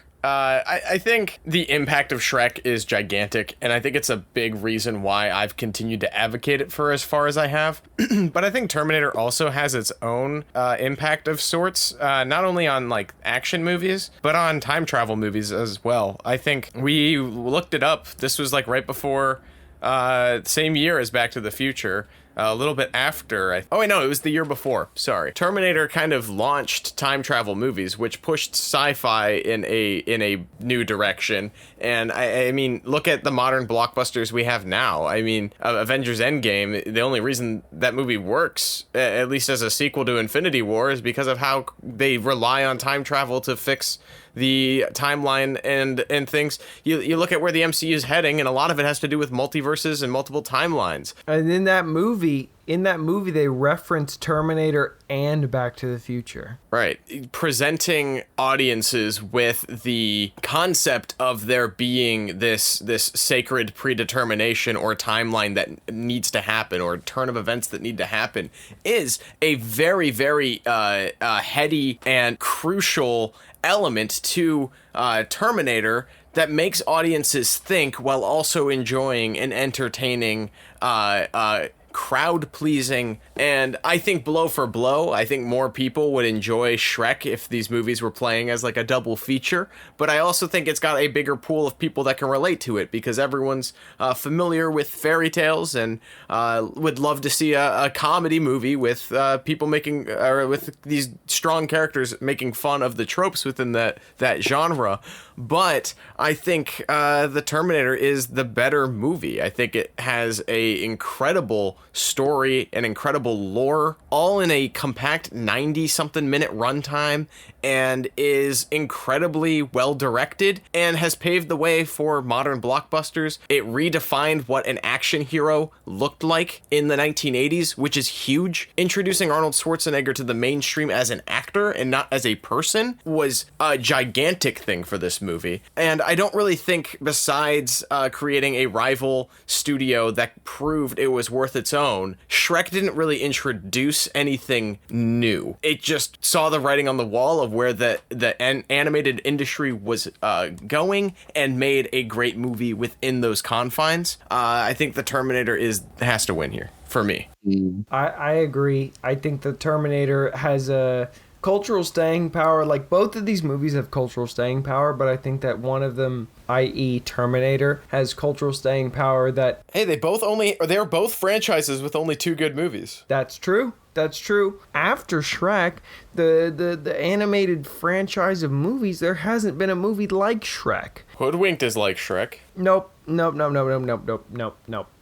going to talk about Hoodwinked. No, it is like Shrek. It is very similar. Hoodwinked would win this bracket. It's similar, but it's not as good. Terminator, however, has reinvented the sci-fi... Okay, we already said all that. Okay, Alden. They did mention the MCU, which is a point against them, right? That's the rule. Yes, it is. It's a point against them. Not only just because it's MCU, I don't care. The fact that Terminator was mentioned in the movie as a reference to time travel in pop culture, and then they ignore the rules that they set up for time travel, is another knock against Terminator. No, because in the MCU, they had to create their own rules for time travel, otherwise... And then they broke them. No, because otherwise their movie wouldn't work. If they adopt... Did it work? No. No, it didn't.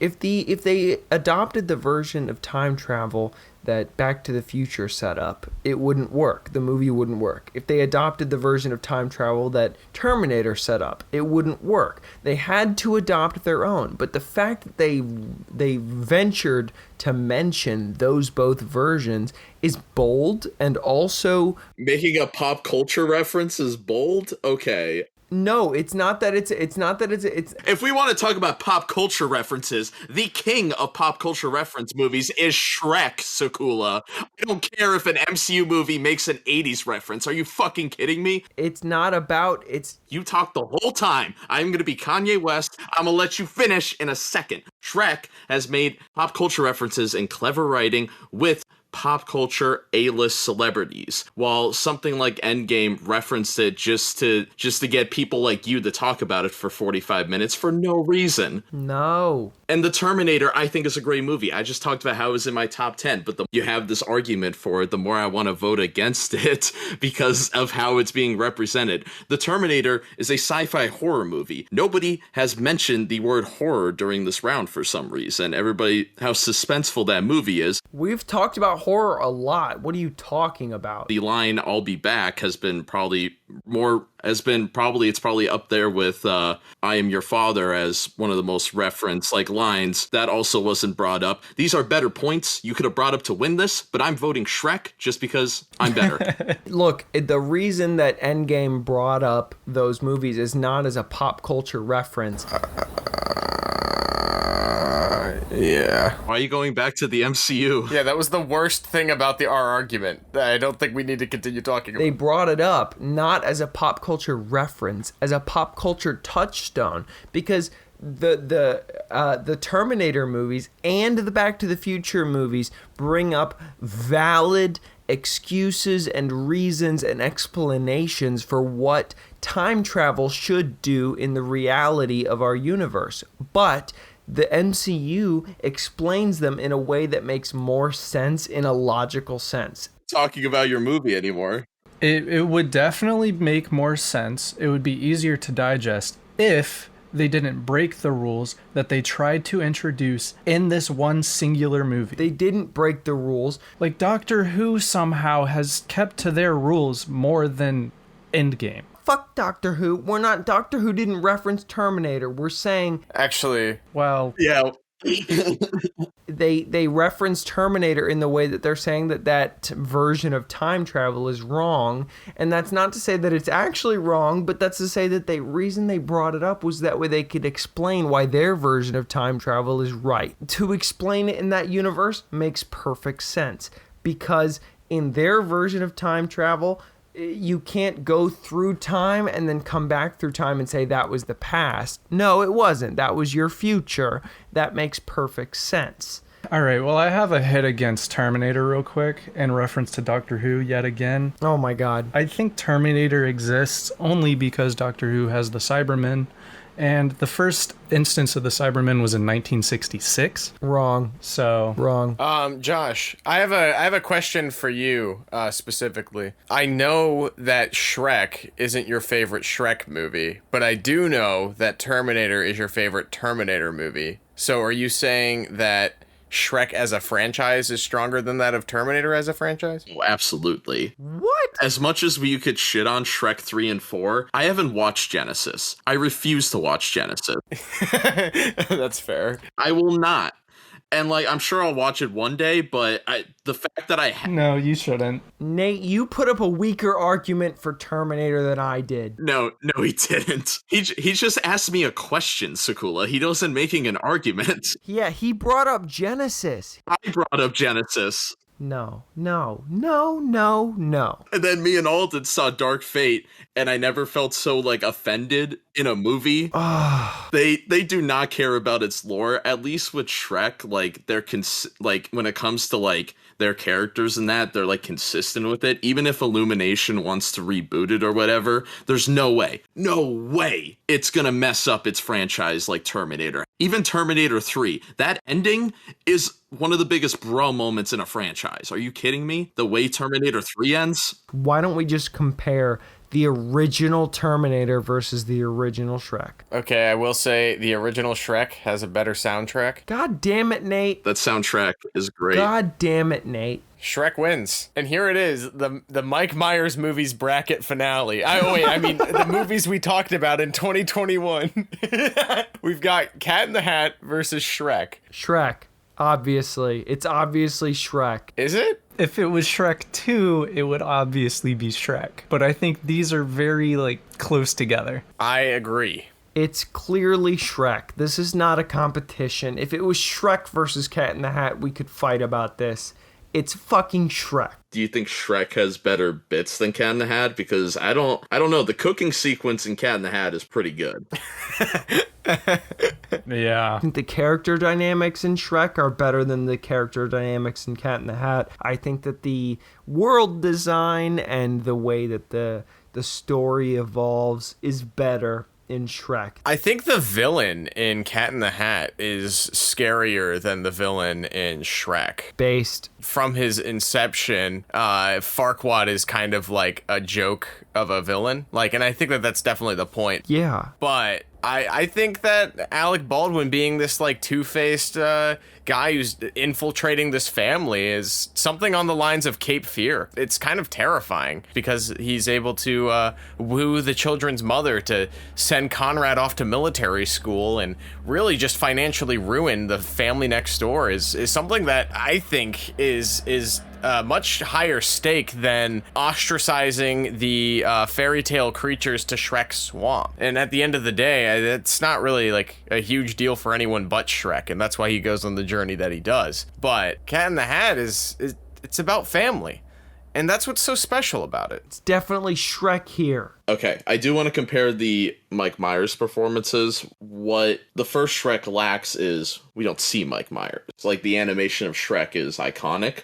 But in Cat in the Hat, you get to see Mike Myers just do his thing, be funny, use physical comedy.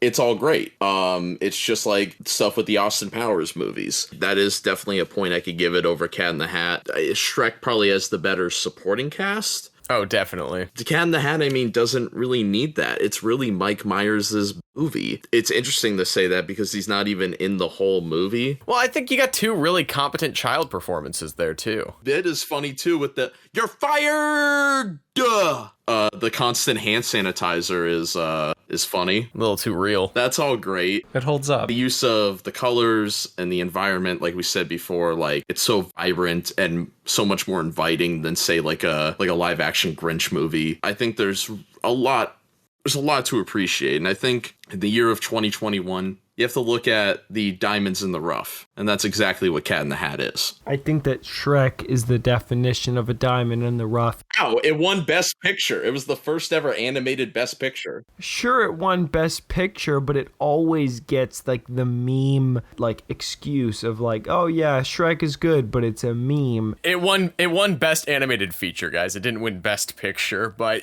go on. That's what I meant. Maybe it should have won Best Picture. What won Best Picture that year? What was that? 2002 Oscars? Shrek is the clear winner here. Maybe What won it? Maybe it shouldn't. I'm just looking at the nominees and it doesn't say the winner for some reason on Google. It was Beautiful Mind. Okay. Fellowship of the Ring is also on here. I thought that was the year of Crash, and I was about to give that award right to Shrek. As much as I do love Smash Mouth, I have to say the better Smash Mouth song is in Cat in the Hat than Shrek. All Stars the hit, Whoa, my God. Yeah. but Getting Better is a better song. Yeah. Smash Mouth is in this? This is insane. Yeah, Smash Mouth is in Cat in the Hat. That little pop montage thing that they have when they're cleaning up the house, where it's a parody of other Smash Mouth songs. Smash Mouth just best friends with Mike Myers. I think they were best friends with Universal. They were on their record label, so they just threw them in everything. Forgot that was Smash Mouth. That is a good song. Yeah. I mean, the rest of the soundtrack is... It's got a fun score. The fact that you had to be reminded that there was Smash Mouth music in Cat in the Hat. Look, there's so many great things going on in that movie. It's hard to keep up, let me tell you. Oh, that's your excuse? Even though you didn't even know it. You didn't even know it until now. You didn't even know it. The bit where he goes to the party and like it just so happens everyone's wearing the same hat as him and he gets his hat mixed up. And right before that, where he's dressed as like a Greenpeace hippie trying to get Alec Baldwin to sign that document with like the two-armed pen to get the dog. The dog retrieval in a movie about a cat is just... Look, out of all of the movies that I would lose sleep over, I can understand almost any of these. Even Terminator versus fucking Shrek. Or Prestige versus fucking Cat in the Hat. Look, I feel like at this point, neither of these are consequential to you. No, but they are, because at this point, I am invested. that Shrek is 1,000% better than Cat in the Hat. I think that Cat in the Hat is a fan-fucking-tastic movie that deserves the recognition that it needs to get. But Shrek has the lasting cultural impact above Cat in the Hat. It deserves to win. Cat in the Hat does not have that. It does have some good interaction between the cast, but it does not have the same cast-like chemistry that Shrek has. What would you be more excited for right now? Shrek 5 or Cat in the Hat 2? Shrek 5. Because I think we're getting a Shrek 5 and it's Illumination. Why would I be excited for that? I don't think I want to see either of those, if I'm being completely honest. But a Cat in the Hat 2 would definitely turn some heads. I think one thing that's really interesting about these two movies specifically is how contrasting their critical and reception was off the bat. Like, Shrek was a runaway critical success, and Cat in the Hat, which I think tonally these movies are very similar. Cat in the Hat is a live action cartoon, and Shrek is a literal animated movie. Both are based on kids' books. But Cat in the Hat was dead on arrival, bombed critically, did all right in the box office, but I mean, the fact that the director hasn't made a feature movie since is, mind-blowing, especially since he was Tim Burton's art director for, 6 movies.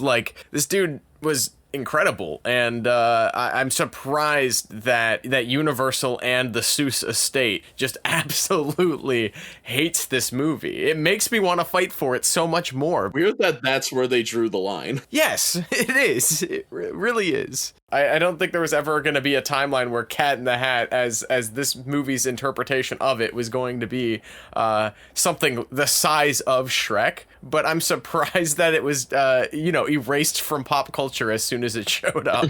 I don't think it deserves to be erased from pop culture. I just don't think that it deserves to go above Shrek in the list of what... It's kind of fucking amazing that we've gone this far in the conversation. To me, to be honest. I think that Shrek deserves this more than Cat in the Hat by a light year. I don't think it does because it got an Academy Award, whereas Cat in the Hat, like Nate just said, was erased.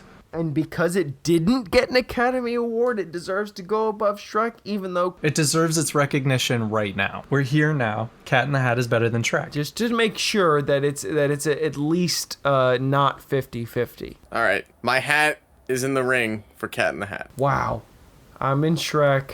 I agree with Nate. Cat in the Hat. If this was Shrek 2, I would be picking Shrek 2, but it's not, so Cat in the Hat. Holy shit. In 20 years, when Cat in the Hat is put in the Criterion Collection, there will be a laurel on the back that reads, winner of Duel of the Takes Season 2's Best Picture. And for me, that warms my heart quite a bit. Thank you, everyone, for checking out Duel of the Takes, not just today, but all season long.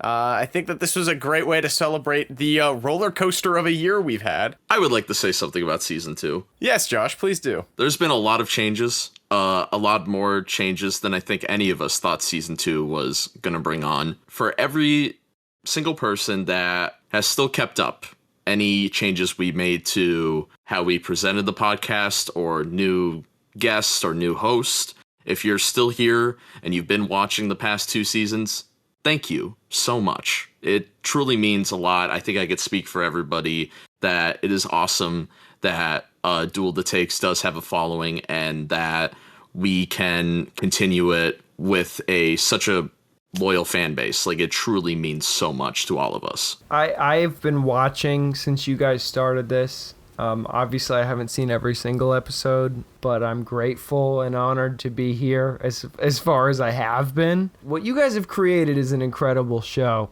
and I'm honored to be a part of it. Hey, thank you. I think you're honestly within the list of top 5 hosts. Thank you. Alden, you have any closing thoughts for Season 2 of Duel of the Takes? Yeah. This is my bracket. It really is. With the exception of Terminator beating out Sorry to Bother You, this is my bracket. So I think Season 1, it was very apparent that me and Jory won. Season 2 really was the Alden season. Woo! All right, everyone. We'll see you next year. Bye for now.